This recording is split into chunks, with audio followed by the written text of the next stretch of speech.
Do you need to change your clutch? How do you even know if it's broken? Are there such thing as clutch upgrades? What even is a clutch and how does it even work? Well, let's find out in this video.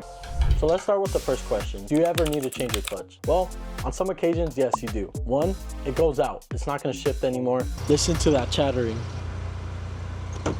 This material wears down straight to the metal and you're not gonna have clutch material left, so you're not gonna have any feel of the clutch. Second occasion is if you wanna upgrade your clutch. Say you're doing track racing, drifting, drag racing, you're gonna want a stronger clutch. The stock clutch is not gonna be able to hold that much horsepower and that much torque going into it. So you're gonna want something a bit beefier, a bit heavier, different material that's gonna hold up to the horsepower and the clutch. So the key differences between stock and aftermarket clutches: for a stock clutch, you can't push that much power into it because it's gonna burn up the material really fast. They're made of some material that's just good for daily driving. You wanna put power into these things, you wanna go with a better material and better clutch plate spring. All that's gonna add extra force to the clutch pedal, so you're gonna have to push harder. It ranges from stages. Typically, these clutches come from stage 1 through 6. 1 being the closest to OEM possible. They're gonna give you a smooth ride, daily use, perfect. 6 being a high-powered vehicle, not super comfortable while driving, pedal gets a bit heavier. Then you have the twin disc, which is 2 of these discs in one clutch assembly. That's gonna allow you to push more power through the engine into the gearbox. And then you have the 3-disc setup. So that's gonna run 3 of these friction clutch plates with a spacer in between each. And then this is gonna be a really heavy duty application spring. That's crazy numbers right there. That's professional drag racing right there. High power, high torque. They're not gonna blow up. Second question, how do you even know your clutch is broken? Number 1, when you push your clutch down, there might be like a high-pitched noise, and that could be an indicator that this ball bearing's going out. This goes into the pivoting arm right here, and that's what pushes this spring in, releasing the clutch and putting your car into neutral. Another reason, you push your pedal down and your car is not going into gear at all. All the way down, won't go into gear. Completely done. That could be one of 2 things. It could be either your master cylinder is bad, or in some applications, the clutch is driven by a wire, and sometimes that wire either comes knocked loose or it's just worn out, broken, whatever. So check that before you put the blame on your clutch. Another way to know is if you do engage your clutch and you're driving and you hear this high pitch like metal on metal grinding.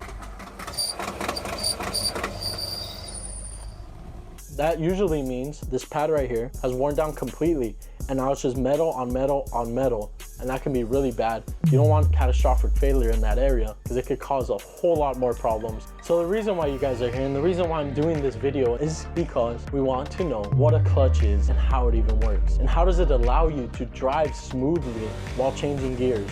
First things first is a flywheel. This goes connected to the engine. This is an actual lightweight flywheel. The reason it's a lightweight flywheel, it has these cutouts here, which takes off some material from this steel flywheel, like I said, making it lighter than the OEM one. So the next thing we're gonna talk about is this friction plate right here. This goes sandwiched in between the flywheel and the pressure plate. This is what transfers the energy from the crankshaft to the transmission, which then allows your car to move forward or backwards. They have these in what's called a sprung and unsprung configuration. Right here, we have the sprung configuration, and that just means it has these springs in here, which helps it with the rotational force and the gripping of going into neutral and into gears. This spring helps take the load off of this and kind of like springs it up and then releases it slowly. So it's not so jolty when you go to let your foot off of the clutch and you push the gas in. This is a stage 2. It's great for a little bit of power if you have bolt-ons or even some cam work done, and you can still use it as a daily driver as well. Unsprung ones are going to be a more aggressive feel when you're putting them into gears, when you're changing gears and whatnot. There's different types of materials. There's an organic material, and then there's this Kevlar one. This Kevlar one is going to be better because it can withstand a bit more heat and it can withstand the friction that goes on in the clutch. The last part of the clutch we're going to talk about is the pressure plate. This goes closest to the transmission, and it's what allows the car to actually go into neutral. This is basically one big spring. It has these fingers here that this bearing rides on, and when you push down your clutch pedal,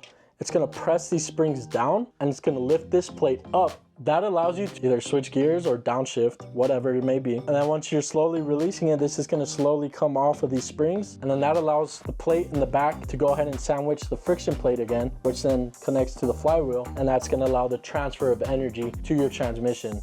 And that's the most basic way that a clutch works. All this together makes your car go forward, backward.